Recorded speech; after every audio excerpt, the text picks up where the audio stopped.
Hello to all the students. Welcome to Global Online. Here we are back with our NTA UGC-NET Paper 1 preparation for 2022 batch.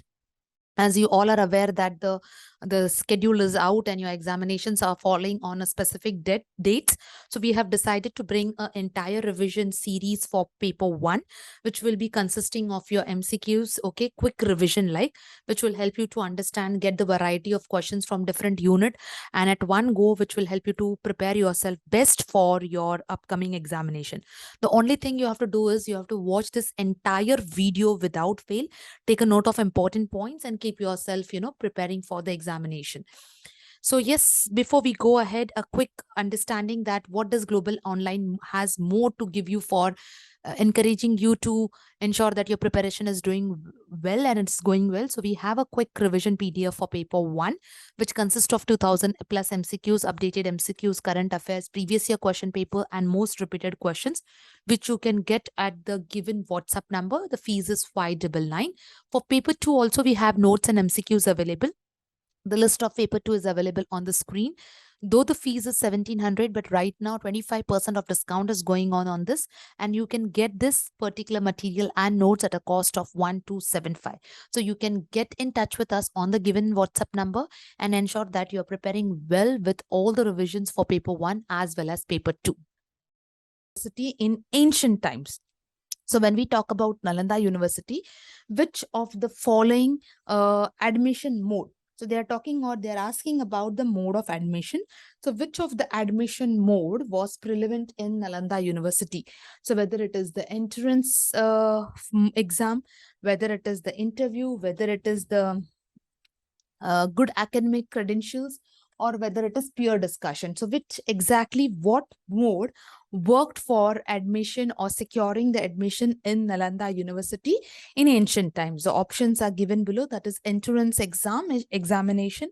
We have interview session. We have good academics, previous academics credentials, that is credits, or peer discussion. So which is the right mode of admission in order to get, admitted or enrolled in Nalanda University?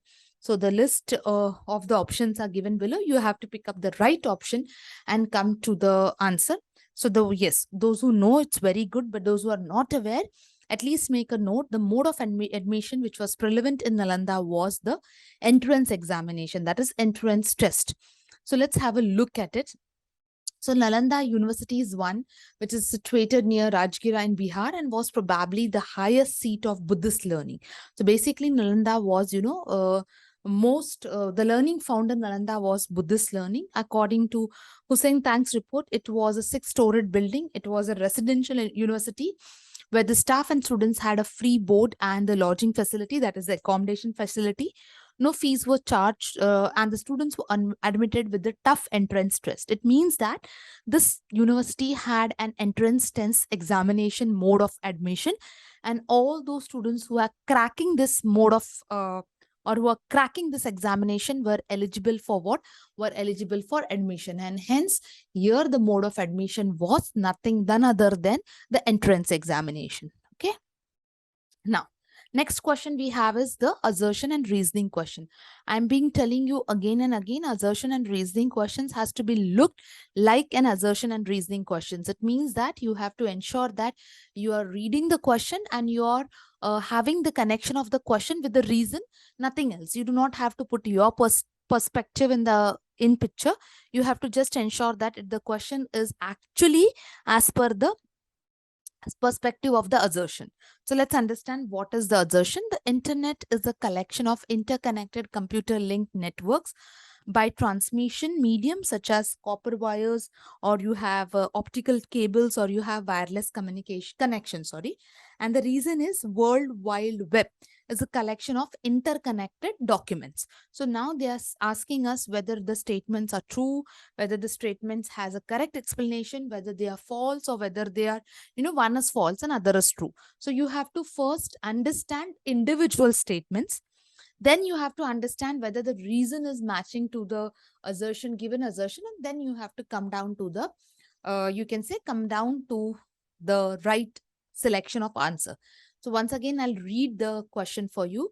Assertion says that internet is a collection of interconnected computer linked networks linked by transmission mediums such as copper wire, fiber, optical cables, and wireless connection. Whereas reason is World Wide Web is a connection of interconnected documents. So both the statements stands to be true with a correct explanation or false. So if you look at the statements, yes, statement A and statement R, that is the assertion and reason, is true, but that is not, reason is not correct. Now let us have a look. So internet is nothing but a collection of interconnected computer networks which is used with the help of mediums such as, copper wires, cables, wireless connection. Whereas the reason is World Wide Web, which is collection of interconnected document. So basically, when we say internet, it is a global network. Okay, while web is also called as, World Wide Web, WW, is a collection of information which we can access via internet. Means for which we have an access via internet. So the internet is the infrastructure, we can say, and the web is the service. Okay, so it is basically the service and the infrastructure, but it does not have any connection with the medium. And hence, the statements are individually true, but not explanation wise, it is not correct. Right? Now, next question is on educational policy. So let's see the question. Which of the following emphasize, that is give importance or, put importance that education needs to be managed in an atmosphere of utmost intellectual rigor, seriousness of the purpose, and freedom essential for innovation and creativity. So they have, you can say this is one of the expected outcome of education. So the statement says that it requires intellectual rigor, it requires seriousness, the objective, and it requires the freedom for innovation and creativity. Now this emphasize, that is this importance or this this particular objective was brought up by which policy? Whether it was national policy of education 1968, whether it was brought up by national policy on education by 1986, or whether it was brought up by Niti Aayog, the 3-year action agenda, that is 2017 to 2020, or it was brought up by draft national education policy 2019. So which got, finalized as National Education Policy 2020. So they are asking that which of the policy emphasize this particular statement or this particular objective. I hope, or I have read the question very well. You have got a turn to read the question once again and come to the right selection of an answer. So the policy which emphasize that education requires an intellectual rigor, okay, requires a seriousness and the essential freedom in order to come up with innovation and creativity was the National Policy on Education 1986. So let's have a little bit of, a light on it. So in relation to elementary education, the following was the major objectives of 1986 educational policy. That was universal access and enrollment. It talked about universal retention of children up to 14 years of age and a sustainable, you can say, improvement in quality education in order to achieve levels of learning.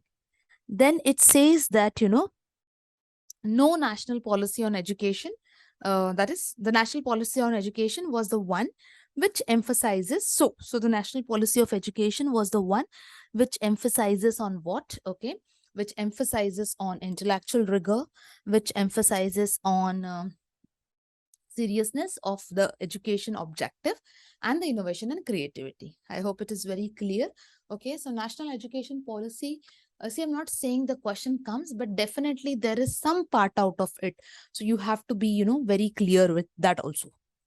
Now, which of the following, question number 4, states that which of the following is a search engine? We have done this question previously in one of the MCQ, repeated MCQ also. But yes, now also, see, means you have questions on this are there. So whether internet, whether it is Bing, whether it is Skype, or whether it is Acrobat Reader.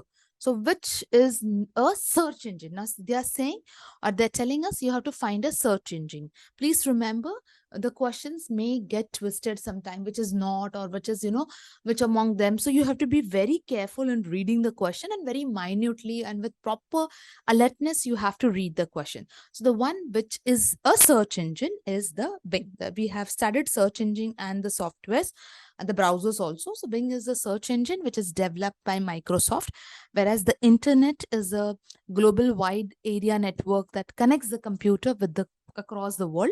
And software, Skype is nothing but a software which enables the world conversations, whereas Acrobat Reader is a software which is used to view the PDF files. So we have all the options stated which were given in the part of question. So should know very well what this every objective specifies. Okay.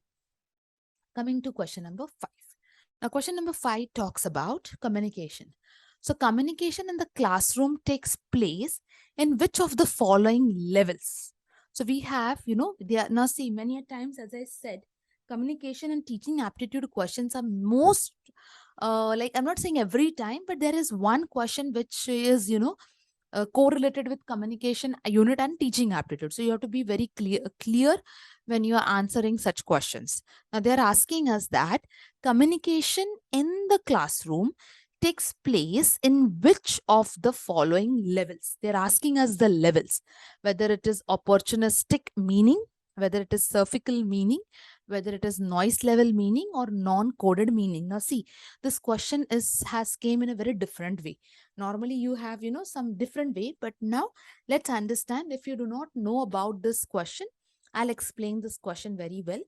First, let's understand. Anyone who has really studied in detail and has a knowledge about this, let's wait for those students first. So once again, I'll repeat, communication in the classroom takes place in which of the following levels? Opportunistic meaning, surfical meaning, noise level meaning, non-coded meaning. So the one which takes place in the following levels is surfical meaning. Now, what is that and what it means? Let's understand. Okay. So classroom communication has 3 categories. One is verbal, one is non-verbal, and one is written communication. So verbal, it means anything that a teacher or students speak about. Okay. And they speak loud. Non-verbal, it is the body language which indicates the communication. Written, which is expressed in the form of a certain specific way, like for example a comment or a suggestion or an assignment. So therefore the communication in the classroom levels is surfical because it is relating to earth's all the surface. Surfical, it means which is based of all, so hence it is called as surfical. Okay. Now we have the next question is again assertion and reason questions. As many students have also requested, the more and more assertion and reason questions to be come up. So this is the way we can again revise very well. So now the next question is assertion and reasoning. Let's see assertion and reason. So assertion is defining the objectives of the topic of discussion is not necessarily the first step in the classroom communication. I'll repeat again. Defining the objectives of the topic of discussion is not necessarily the first step in communication, classroom communication. So they are saying defining any object, like any topic which is to be discussed. The objective of topic is not the first thing which is to be discussed necessarily. And they're saying that reason is clear definitions of objectives make students understand the topic well. So in such case, which of the statement understands is correct, which of the statements stands to be correct explanation, or whether any is false and any is true. So let's see how we can, come up with this. I'll repeat the question again if you want. Assertion stands that defining the objective is not necessary of any topic, and clear definition helps the students to understand the topic well. So in the light of above, that is from the given following option, in the light of above, let's see. Okay, now let's understand what it indicates. Okay, so yes, so A is false because whenever you start any topic, whenever you define any topic to your students, I mean to say when you introduce any topic, you need to definitely give them the reason or a objective why you are teaching that topic. Without the introduction of the objective or defining the objective, it is not possible that you go ahead. So yes, statement A stands to be false, but yes, statement true, that is a reason, clear definition why it is required, because it helps to the students to understand the topic well. They can connect well, they can understand well, and hence it is required. So yes, it is very clear, but still, in case if you want any explanation, communication is an important part in the classroom. Classroom communication, as I said, has 3 categories, and hence teacher has to ensure that all the categories are properly implemented.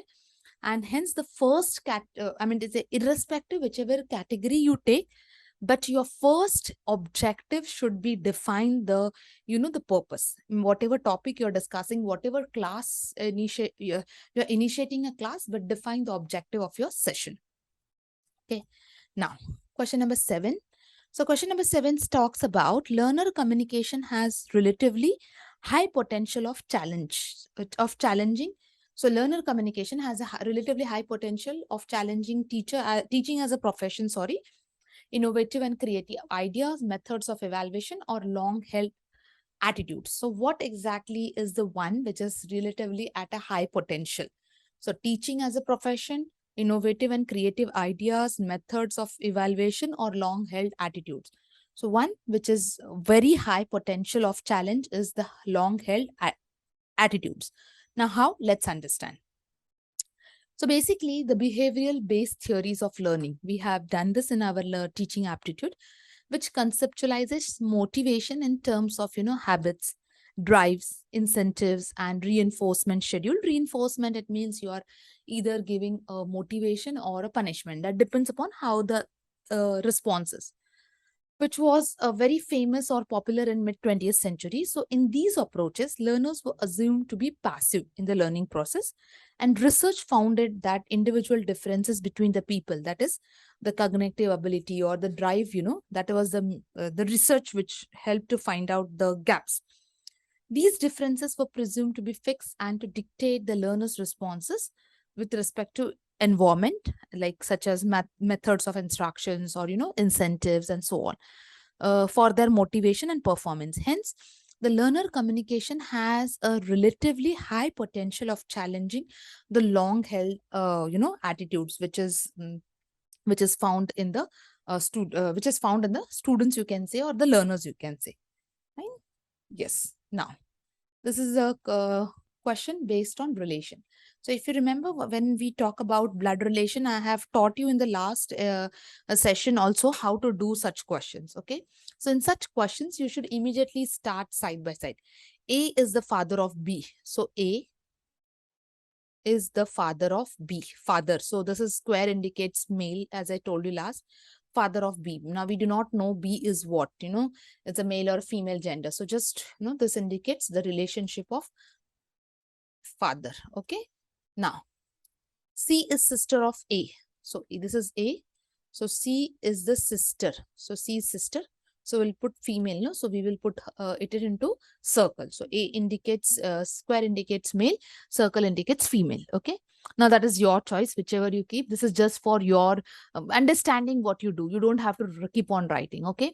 Now, D is the grandson of C. So C is having maybe a boy or maybe a girl. Okay. And the grandson is D, grandson. So it means the gender is male. Okay. Now this is what the question talks about. Now, how is D related to B? So the relationship between B and D. Okay. Now we do not know the gender of B, but doesn't matter because we know D is the son. So obviously it will be, so see, A and C are brother, sister. Okay. So, and here it is what it is, here we have A is son. So, and C is grandson. So obviously the relationship will be what? It will be of D. See, they are asking us how D is related. D. So you should talk from D point of view. Many times here, just to confuse you, one more option is given. You will immediately say uncle, but no, we do not know the gender of B. So we can't say. So actually D is related to B, that is the nephew. Okay, because anything over here, Okay, sister, brother will, the cousins, son will be nothing but the nephew. Is it clear? So the right answer will be nephew. Okay, same way I have explained you the same connection, but maybe this diagram directly can confuse you. So already I have explained you with the help of my diagrammatic way. And this is how you go. Fine. Now, question number 9. So you are here. They have given you to identify the distinctive feature of traditional method of Indian education from the following list. So you are supposed to identify the traditional method of Indian education, that is direct perception of truth, both means and ends, making everything on trust, evolving own way of learning, following Naya philosophy and deductive process. So what is the traditional method? We have done the same question, but in a complete different way. The question is completely twisted, okay? And they're asking you what? They're asking you the distinctive feature. Now let's see what is the distinctive feature. That is direct perception of truth, both as means and ends. Let's see what it indicates. So traditional method of Indian education, it is based on the teaching of Guru. That is Gurukul system, where the Guru teaches the student about the reality of life and the direct perception of truth with nothing but with the help of Vedas and their own research and thoughts. That is means and ends. And hence it is the right answer is what? The right answer is the perception. Is it clear? Okay. So yes, this is the right answer for question number 9. Let's go now to question number 10. Now question number 10 is talking about what? Which of the following are the rhetorical techniques for structuring the classroom communication? Okay, even this you can say, this is basically talking about what? This is basically talking about your classroom communication and teaching. So once again, I will read the question very well. The question says that which of the following, okay, are rhetorical techniques? Okay, rhetorical techniques you can say.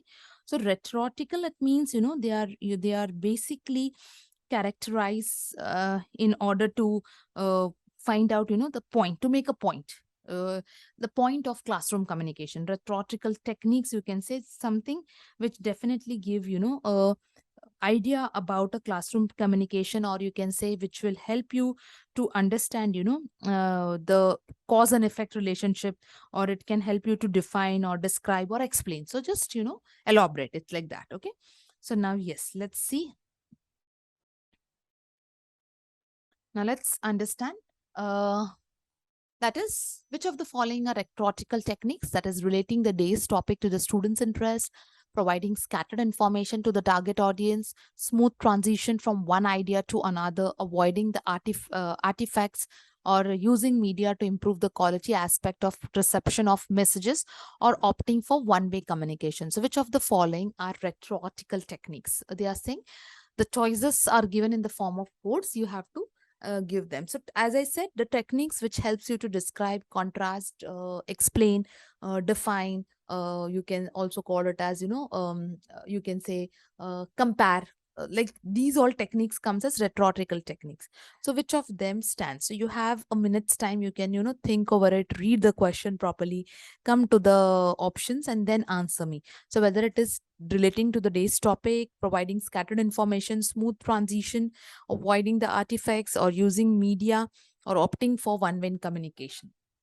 So yes, the one which is a part of rhetorical techniques is what?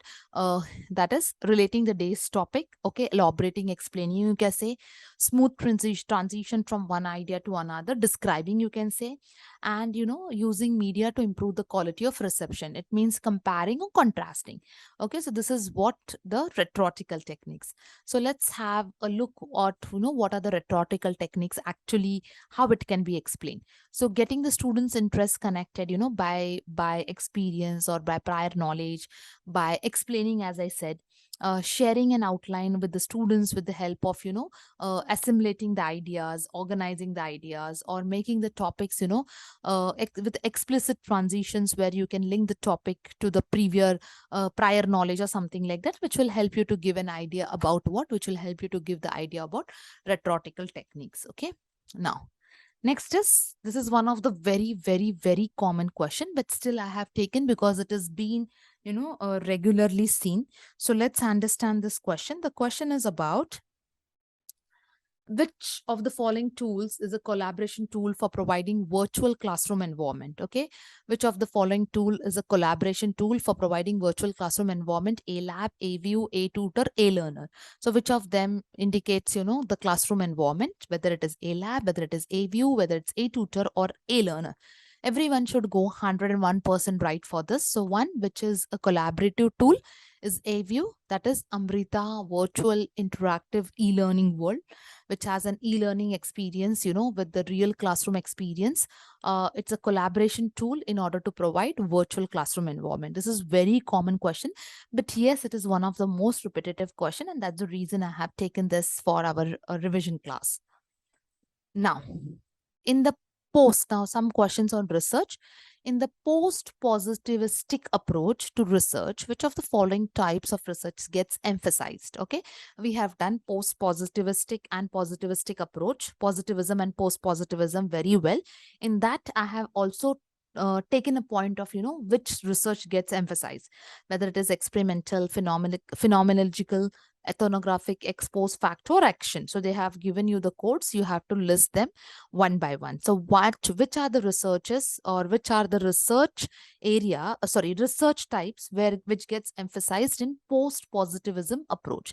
So the one which gets, highlighted, or one which gets a special emphasis on for the post-positivistic approach is, that is phenomenological research. Then we have ethnographic research and action research. So let's have a look at them.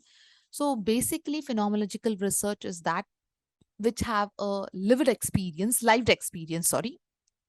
ethnographic, which talks about the real life environment, and action research, which talks about, immediate action. So something which is very quick responsive is a part of what? Is a part of your post-positivistic approach. Okay.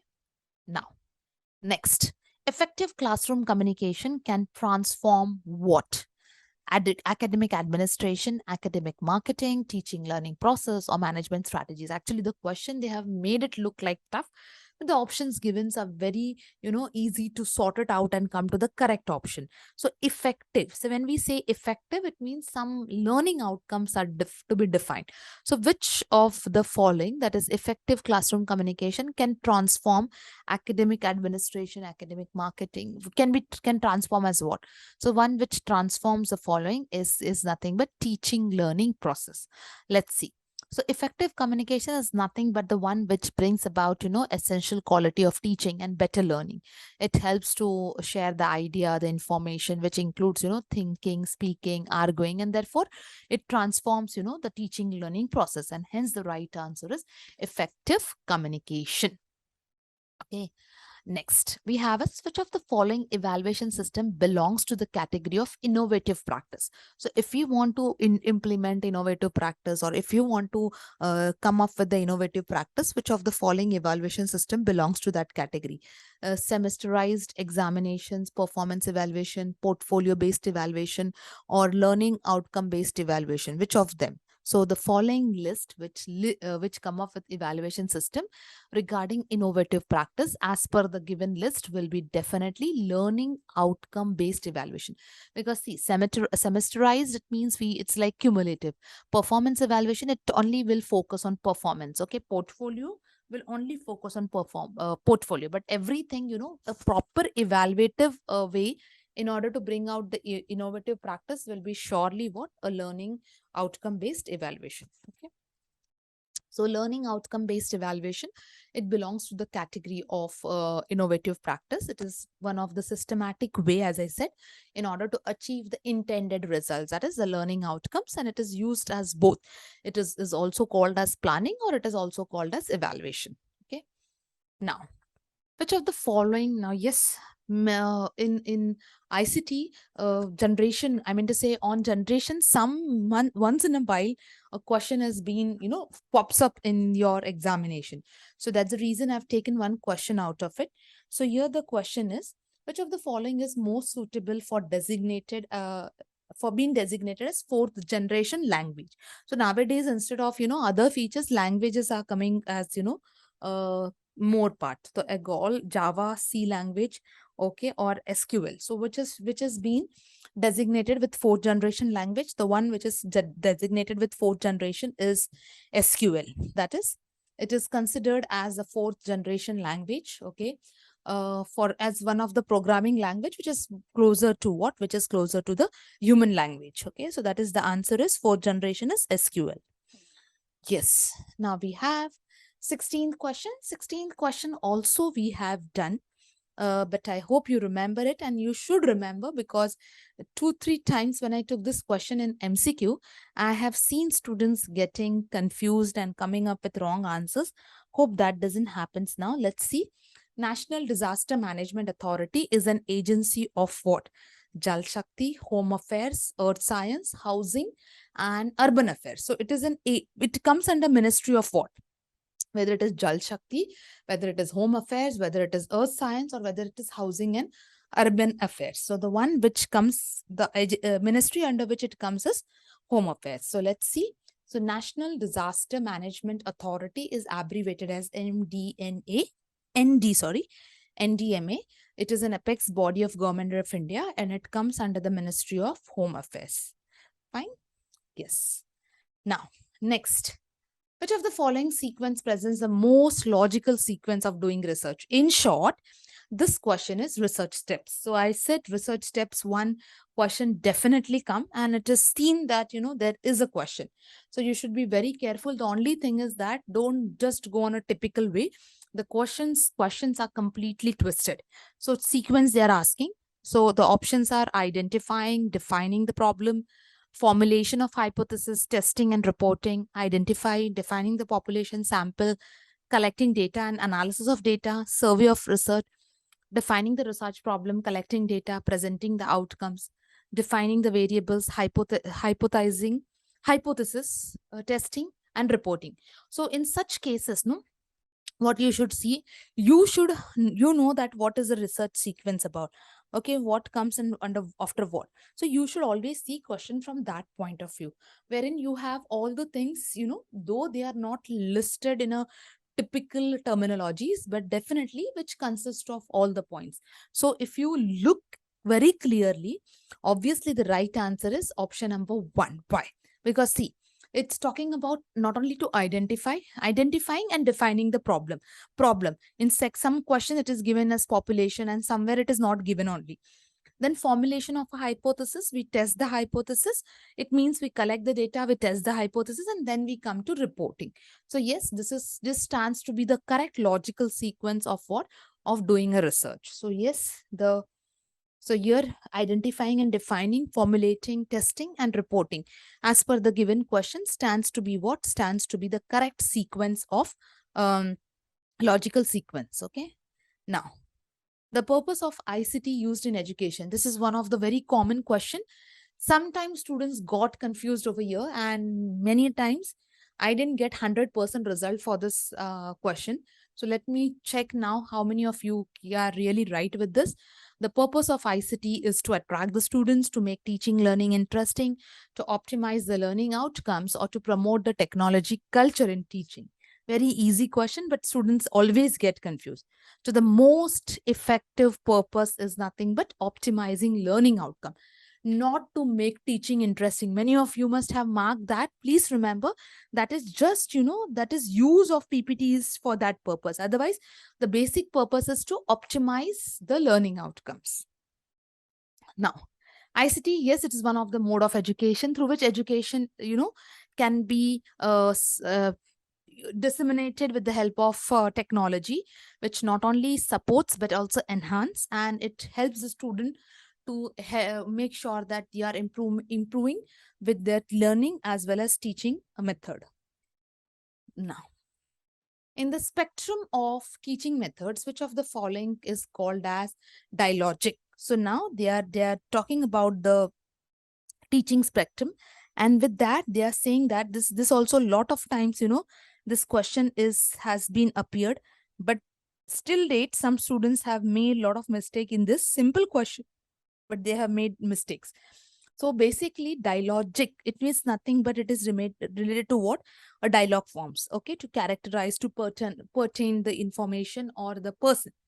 So here they are talking about teaching methods. So it is demonstration, problem solving, chalk and talk, or it is team teaching or interactive or tutorials.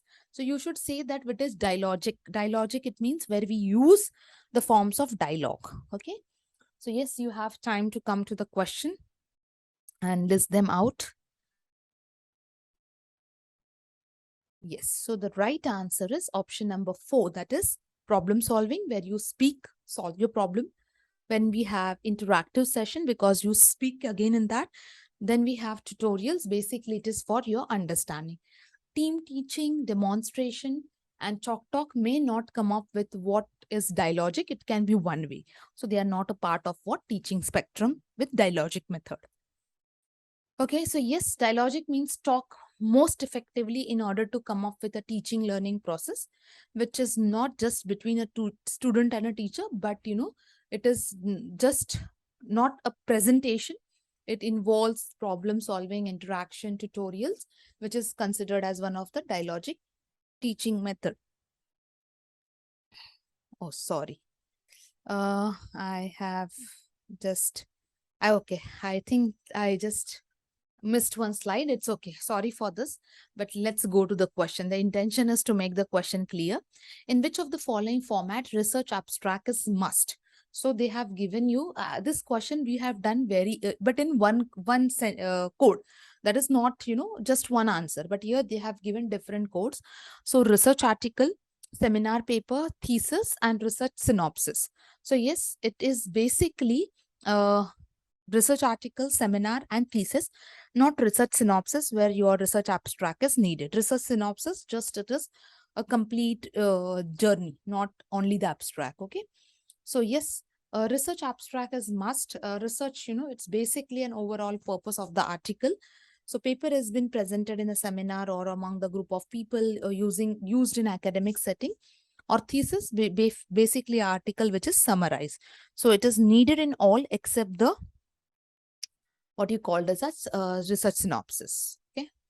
Then next, from the given list of competencies, that is the capability, you can say, of effective teacher, which relates to domain of personality and attitude.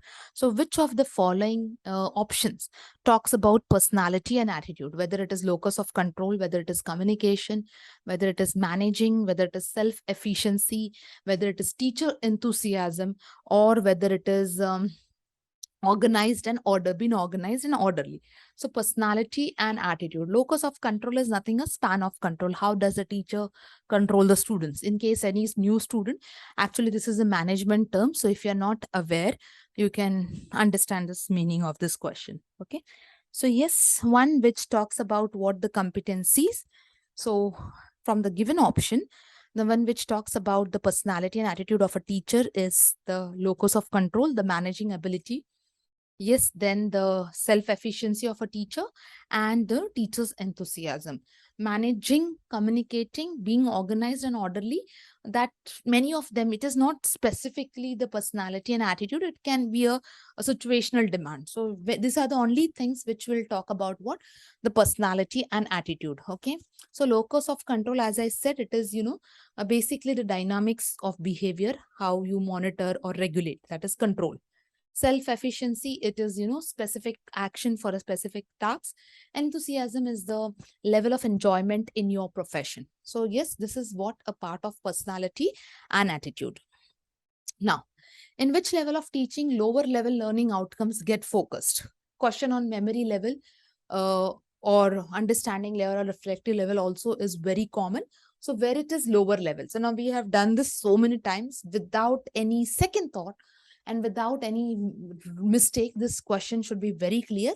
The one which is talking about lower level learning outcome is obviously memory level.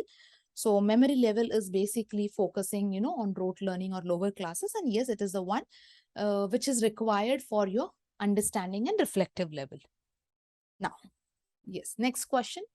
Which of the hypothesis testing is the main concept of which research? Now they are saying that hypothesis testing. Now they have just this type of question. They have just bit made, different. Okay, but still let's see. They're saying that hypothesis testing is required in this research, whether it is experimental, historical, survey, or exegete research. And now exegete research is nothing but, explanatory research or interpretative research. So just another word for it. So where is hypothesis testing more required?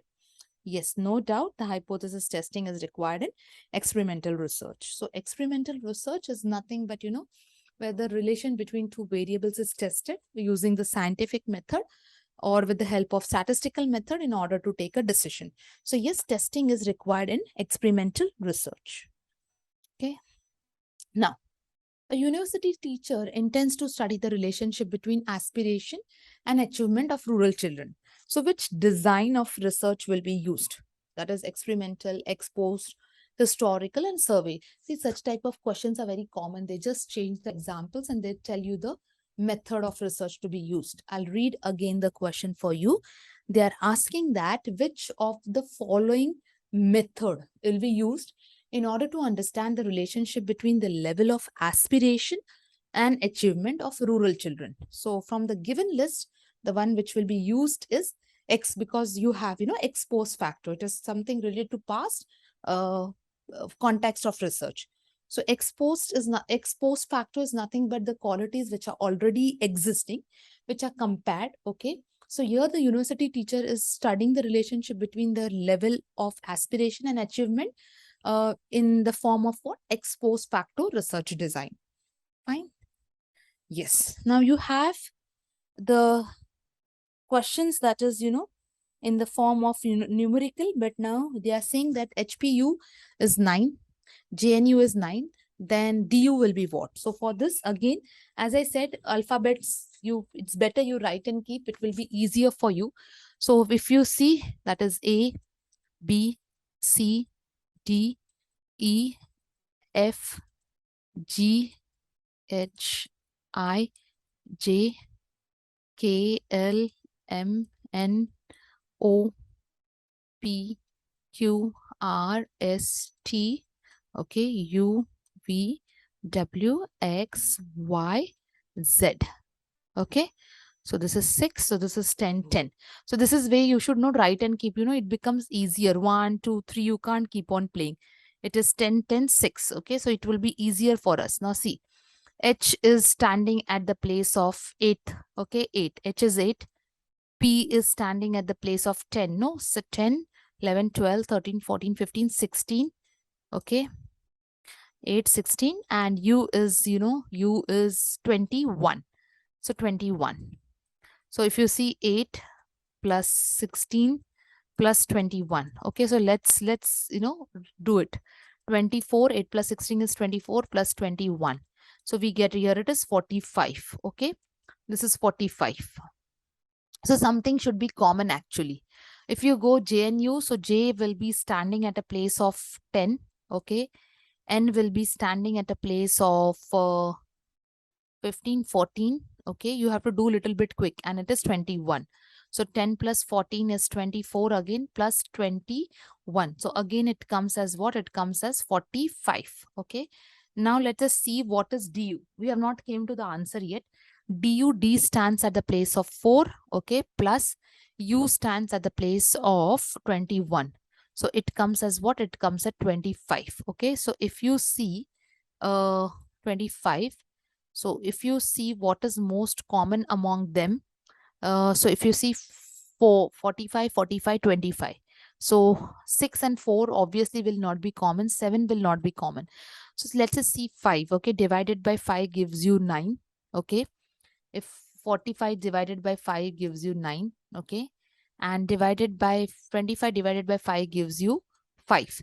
So we have this option as 5, but let's see 6 and 4 as is, it will come in decimal, no use. 7, it's not, not common factor. So 5. So yes, the right answer will be option number 1, that is 5. I hope this is very clear. The only thing is that, okay, I had to explain you. So alphabets, you should always write, 1, 2, 3, 4. Okay, 5, 5 or 6, 6. You should write in such a way that it will help you to come with, a quick numbering, and you should not utilize more timing in solving these questions. Now, I definitely want everyone to put me your scores very well. Most of the questions were repeated. So, the scores should be very high.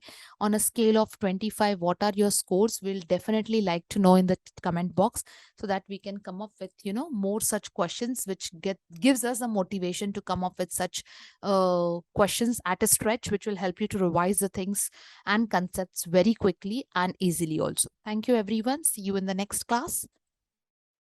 Marine and coastal ecosystems, they are monitored by national governments. They are the areas which were areas where threatened animals and plants are kept in their habitat and wildlife sanctuaries. So they have given you 4 options with a code they have given. So you have to understand that what is biosphere reserves, are. So you have to list the biosphere reserves and from the selected option.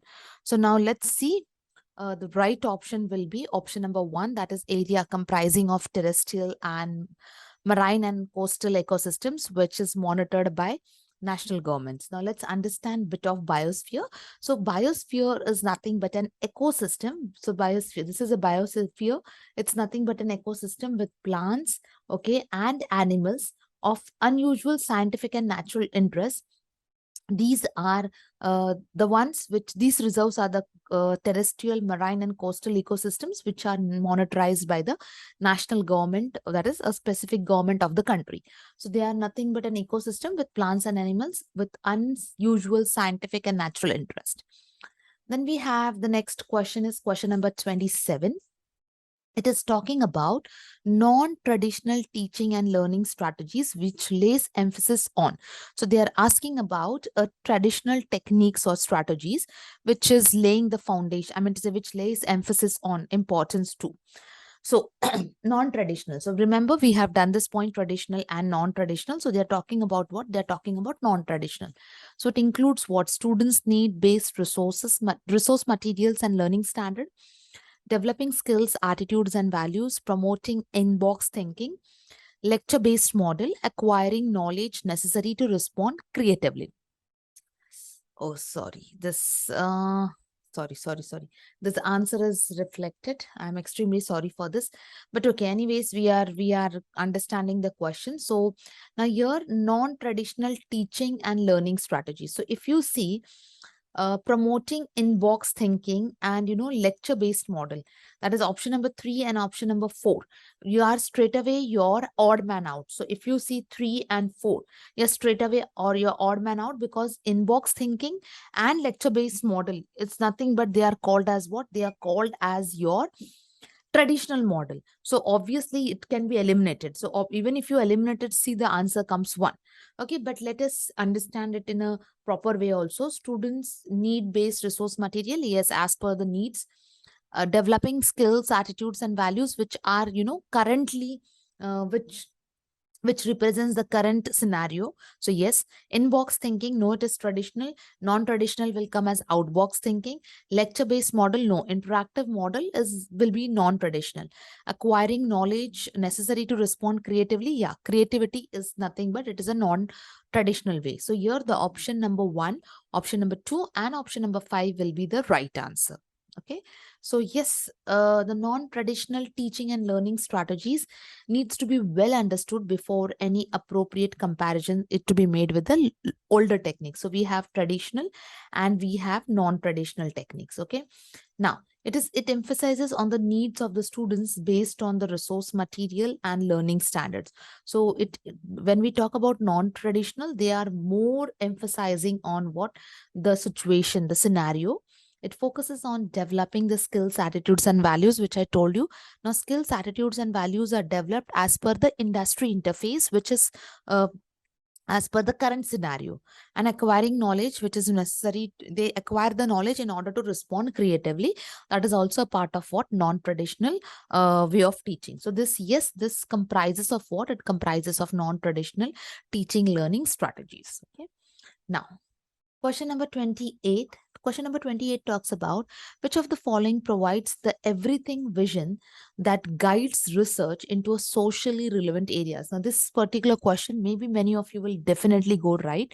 But the reason to bring this question is, see, though I have said it very clearly, these are the most repeated questions. But if you see the question, way of asking the questions are completely different. So do not jump immediately to the answers. That is not the agenda of the session. Whatever lectures we are bringing for you, it is not okay make implement that memory learning or rote learning. Now it is a part of your syllabus. It is basically to understand what type of questions have been coming up and how to go with the, many a times you know the answers very well, the question is bit twisted and you are sticking up to the old method. So that can again lead you to bring you to the problematic situation where you are not able to qualify. So spend some time on reading the questions very carefully.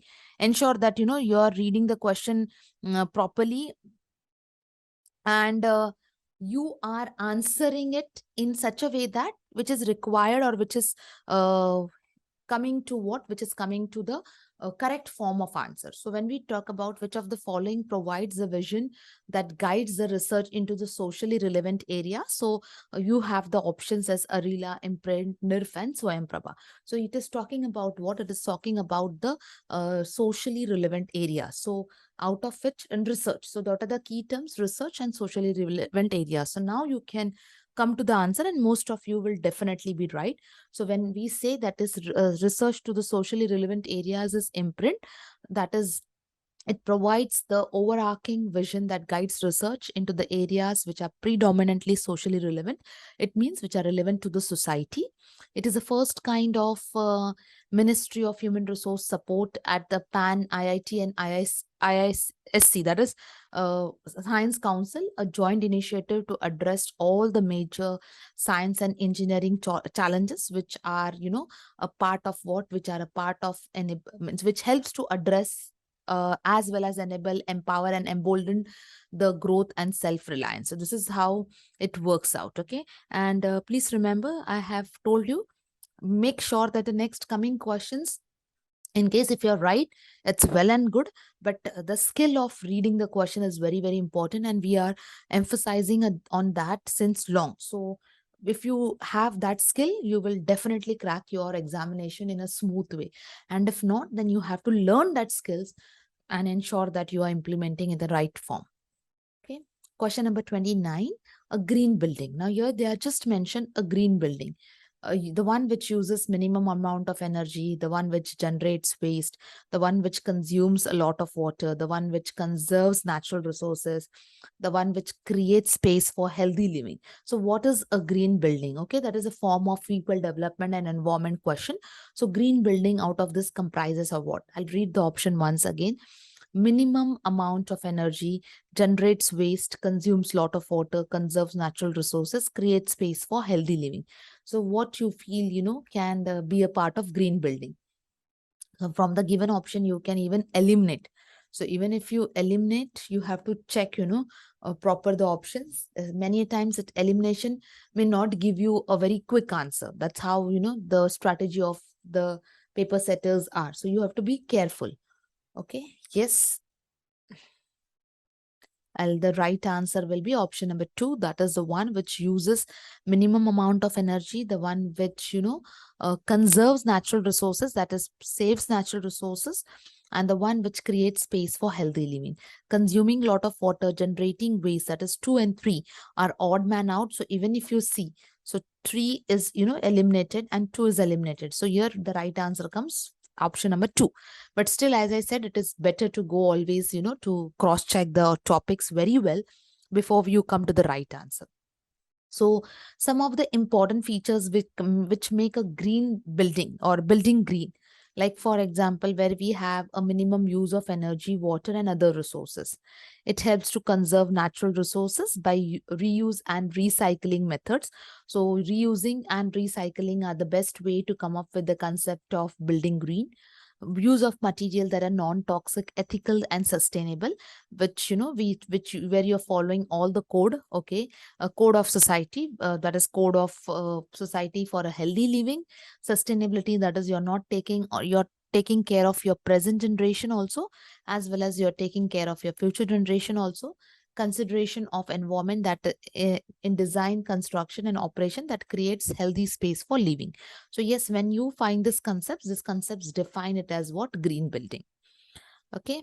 Now, question number 30, we have methane, a greenhouse gas, is emitted from what? So when we talk about methane, now methane also, you have a lot of questions based on this topic. So when we say about greenhouse gases emitted, methane, a greenhouse gas, so they have defined now. They are saying that methane, a greenhouse gas, is emitted, okay, from what? Either it is landfills, either it's construction debris, either it's wetlands, or e-waste. So you have to select the correct. Is emitted. See, yeah, they are asking you what? They are asking about emittation, which is emitted from what? So from the given options, okay, the one which the greenhouse gas is emitted from is what? So that is the right option comes to, that is landfills and the wetlands, not the construction debris or e-waste, okay. So methane, that is also called as CH4. Methane is emitted during the production and transport of coal, natural gas. This please keep in mind. A question twist, you can, this particular things will be helpful for you. So it is emitted during the production and transportation of what? Coal, natural gas, and oil. Emission also result from decay of organic waste in municipal solid waste landfills and by natural sources such as wetlands. And hence the option number C, that was wetlands and landfills, are the source from where the greenhouse gas methane is emitted. Okay.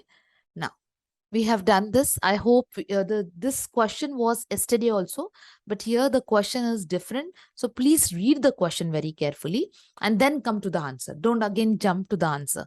In which of the following options given below, the mantra "One Nation, One Standard" is mentioned as a mantra to ensure national standards and quality? So they have given us, they have given us the mantra. The mantra is "One Nation, One Standard." And that mantra is basically to ensure the standards of the nation and the quality. So it is comprising of what? It is comprising of national policy on education. It is comprising on national policy of education 1986 and 68. National policy for skill development and entrepreneurship. Niti Aayog, a 3-year action agenda plan, which is from 2017 to 2020. Now, see, when I also tell you that, okay, read all the options properly. Now, Niti Aayog 3 years action agenda, 2017-2020. Yesterday also, I took one of the question out of this, where the options were similar, the question was different. So you should know that Niti Aayog years, it should be reflected. Even if you get in maths the following or something, you don't have to specifically, keep it, have a different time to revise this topic. So it has been repeating. So you should know it is 2017 to 2020. Okay. So one standard, one nation, one standard is a mantra from which of the following it belongs. It's with reference to national standard and quality. So that is national policy for skill development and entrepreneurship. Okay. So this is the mantra which is basically for one standard, one nation when it comes to national standards and quality. Right? Now, so Pradhan Mantri, that is Mr. Narendra Modi, on 15th July. So please, this also may mark it. 2015 unveiled the national policy for skill development on entrepreneurship in New Delhi, which talks about a mantra that is one nation, one standard.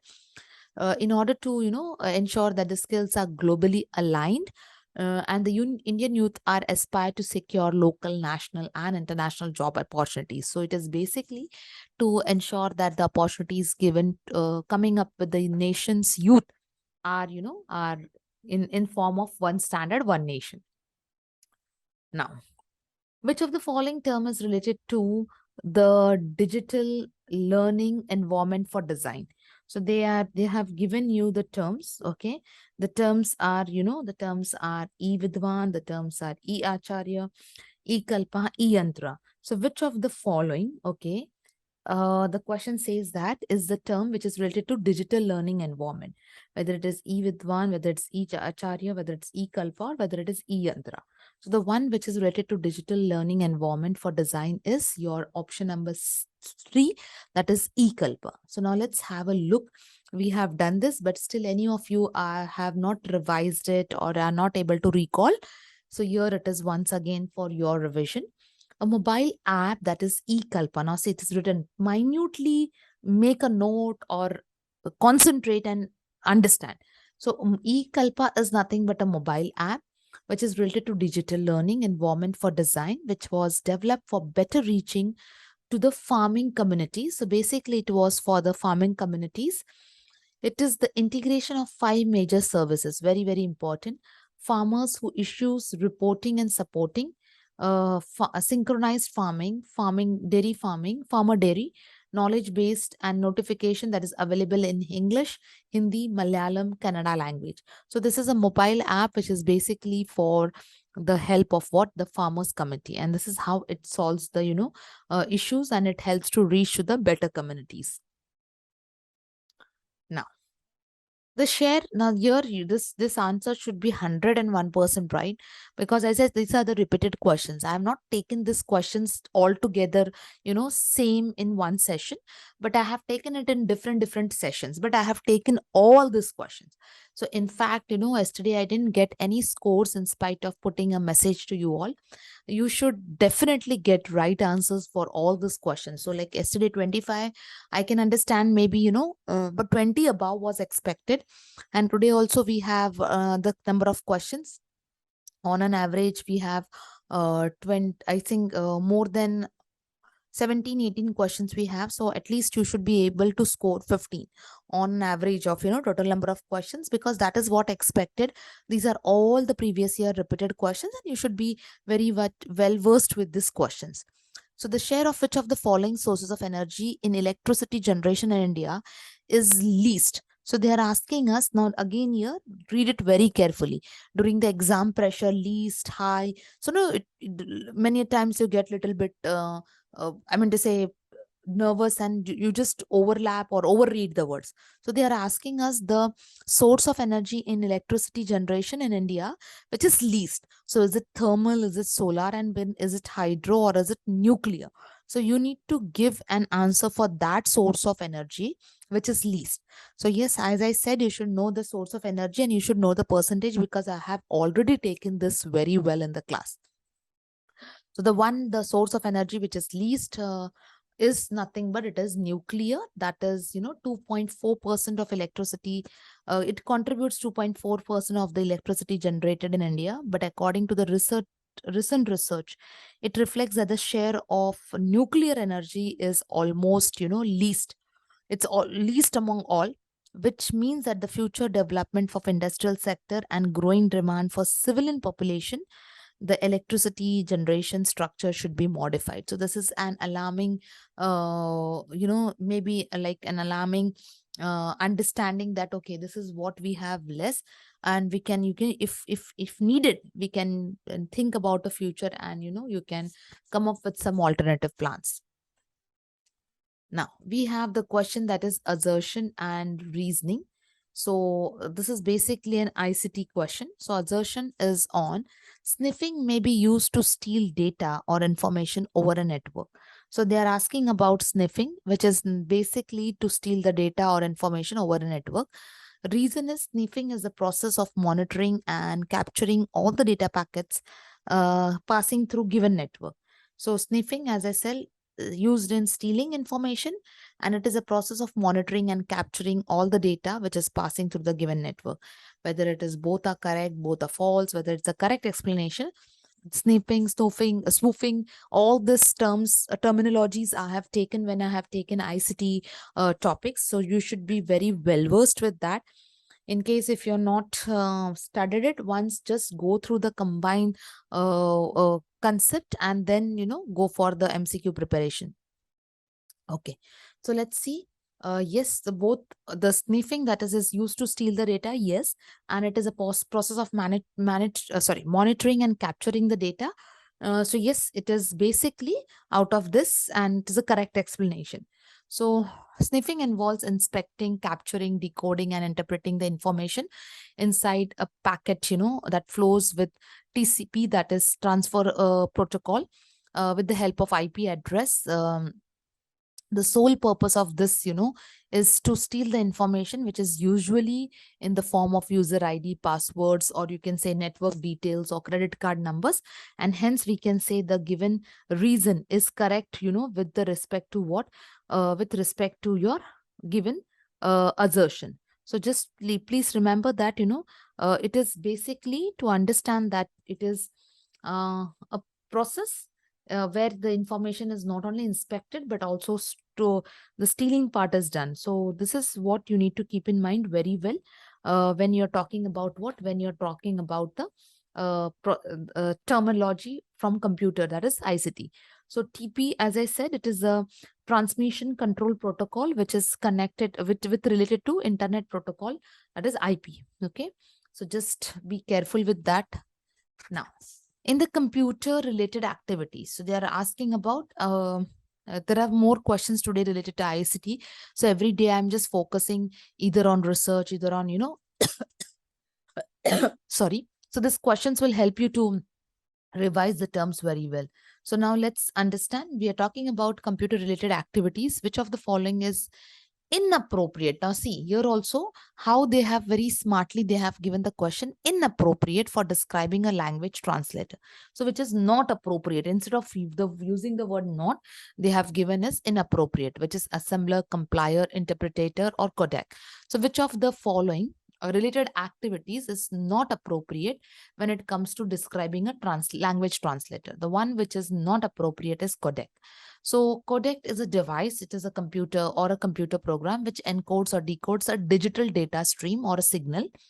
It is just not a program, not a language. So it is not a, it is not I mean to say it is not a language translator. Therefore, it is related to computer activities, which is, so it is inappropriate in order to describe the language translator. Okay, now we have a question from teaching aptitude. Identify those features of learner behavior which are associated with understanding level of teaching. So we are talking about what? We are talking about the understanding level. Okay. Yesterday, if you remember, we did a question on memory level. So today it is about understanding level, and this question was in 2019 also cycle. It was expected, little bit different, but the question was there. So the all the details I have given in the theory. So you should be, if your theory, you at least have read the theory properly, you will be coming with the right answer over here. The student renders facts and information of his or her in his or her words. Sorry. The student immediately recalls the fact taught. The student gives his or her examples in order to explain a point. The student interprets the meaning in various ways, and the student correctly reproduces the sequence taught. So which of the following behaviors are associated with understanding level? So you have to find out the understanding level. Okay. I once again repeat, the student renders the facts and information. There is an immediate recalling. There is, explanation of a point, as well as there is an interpretation, as well as there is what? There is a reproducing the sequence. So let's see. So the right one, which is associated with understanding level, is, that is this rendering the facts and information. Yes. Then we have the students which gives an examples. Okay. And the student who represents what? Sorry, who interprets the meaning in the various way. So these are the terms or behaviors which are associated with understanding level. So in understanding level, the rote level, that is rote level or rote learning, sorry, or cramming is discouraged. It is more focusing on what? Understanding or in the own terms, which will help to explain, the terms in the own words of the subject matter with the own examples. And students are encouraged to interpret a piece of information in their own way in order to increase their thinking capacity. Now, next one we have is linear model of communication, the expected result. Now, I have done a specific lecture on all the models. I've revised all the models also with you. So there we have studied linear models. So it's psychological disruption, removal of physical noise, high level of abstraction, or semantic accuracy.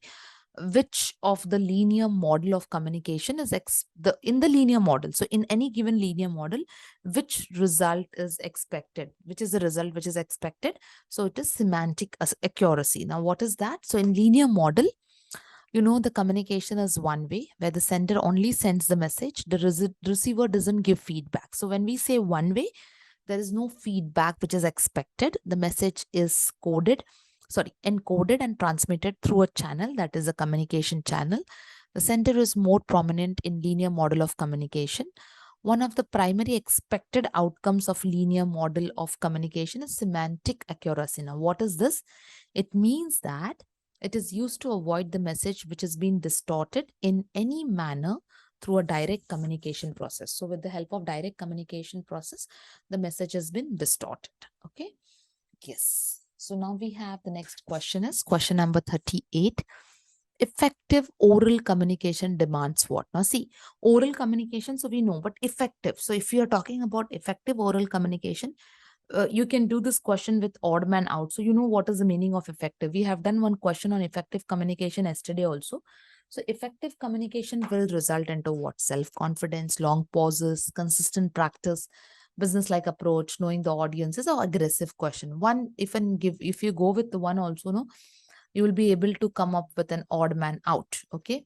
So from that sense, if you go with elimination, obviously the right answer will be option number D, that is self-confidence. Yes. Long pauses. So B, definitely long pauses is not a part of effective communication. Consistent practice, yes. Business-like approach, no, it is not a commercial way.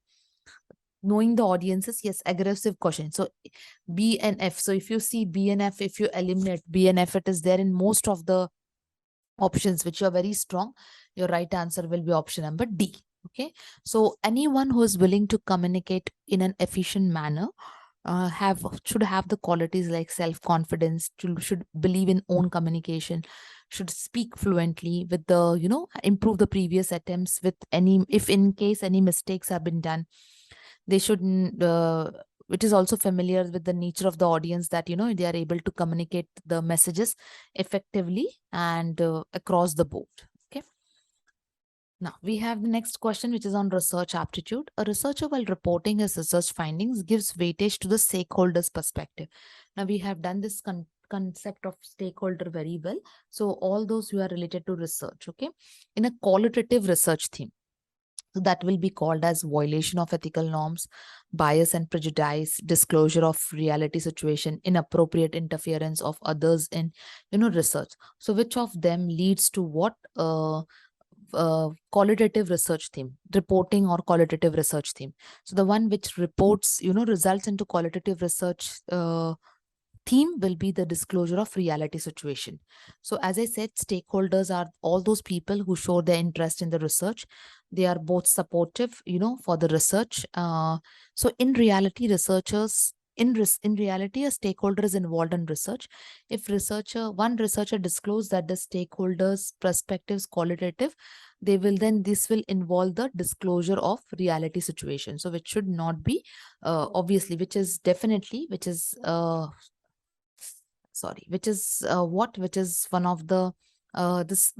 the theme which is involved. Okay. I'm just sorry in case but this concept is well known, so you should know the answer. The concept of proximal development. Now, what is the zone of proximal development? So we have, like for example, the zone of proximal development. Here something a learner knows. Here something peers or teacher know. Here something which a learner is not aware. So this is where the learner, if take helps, is called as zone of proximal. So the concept was given by whom? Sigmund Freud, Kurt Lewin, Vygotsky or Albert Bandura. So the one who brought the concept of proximal development is it's none other than Vygotsky. It's the one who brought up the concept of proximal development. So it is basically a guidance to encourage the learner to have a skilled, guidance. So the zone of proximal development was Vygotsky, which was developed, who was a psychologist, and he is the one who has developed this social constructivist concept in order to help the learners. Yes. So we have the next question is, in which of the following modes of assessment the potential for increasing intrinsic motivation is optimum? So what is intrinsic motivation? First of all, intrinsic motivation is nothing but the motivation from within. Now, what is motivation? It's a desire. So if you get an own self desire, what type of assessment will it will be resulting into? Formative, computer testing, summative, or non-reference? It will result into what type of assessment? So it will result into none other than formative. Okay. Formative assessment is one which helps to take the decisions, for the development of students. It helps in making, changing the curriculum, teaching, learning strategies to be developed, monitoring the performance. Okay. And this is all helping the learner just because of the intrinsic motivation, because of which they definitely get that positive spirit to go ahead. Okay. So yes, we have done for the day. So number of questions were listed on the screen. Now, as I said, I just want everyone to, put your questions into scores into the chat box, comment box. It will help definitely, because now tomorrow we will take a practice questions. Okay, not repetitive questions, because we have completed most probably those are expected. Now we'll take some practice questions which will be different, completely different, and which will give you a different experience in order to read the questions and come to the answers. So that's all for the day. Thank you, everyone.